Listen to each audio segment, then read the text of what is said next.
Let's get your business ready to take guest orders and payments. From the web dashboard and your Clover device, we'll set up everything you'll need, from taxes to menu. One of the most important things you'll want to do as a business is set up taxes. Go to Setup, then Taxes and Fees. Here, you can enter your local tax rate as the default or specify any other taxes you're required to collect.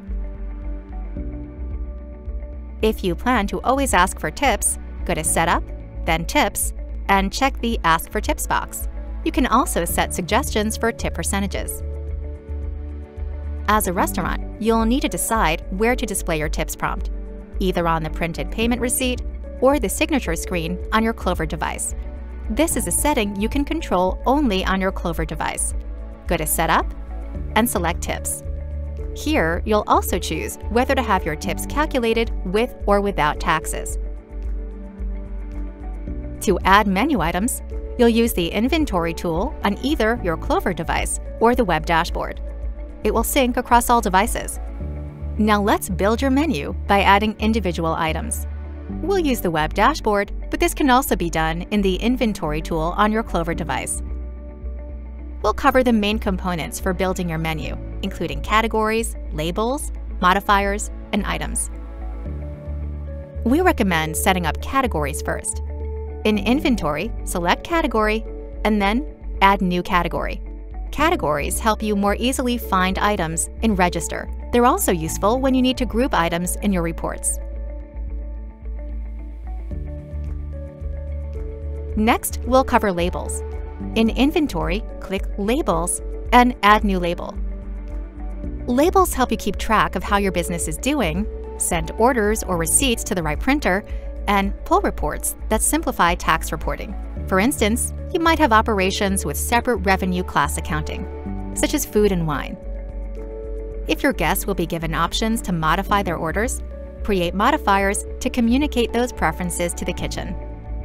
In Inventory, select Modifier Groups and then Add New Modifier Group. Enter the name of a modifier. The price is a required field. Enter 0 if there's no extra cost to this modifier. Then select Add to Group. Follow the same steps to add the rest of the modifiers, and when finished, select Save. Okay, we're ready to create your items. In Inventory, click on Items and Add New Item. Fill out the fields you need. And since you've already set up categories, modifiers, and labels, you can simply select them in the drop-down menus.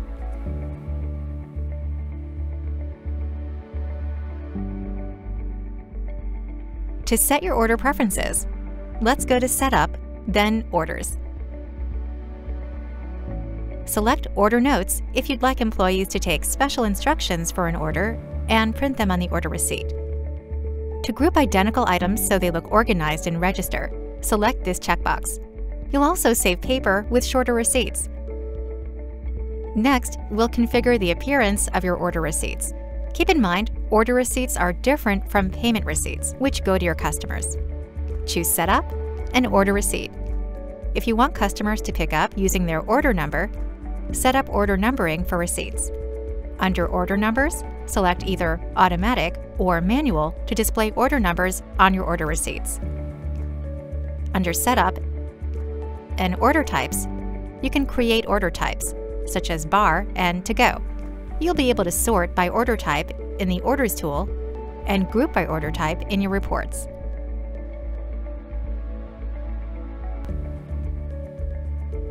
Next, go to Setup and Payments to select the type of payments you'll accept. You can also decide if you want to enable offline payments when the network connection is down. To learn more about setting up, go to clover.com/help.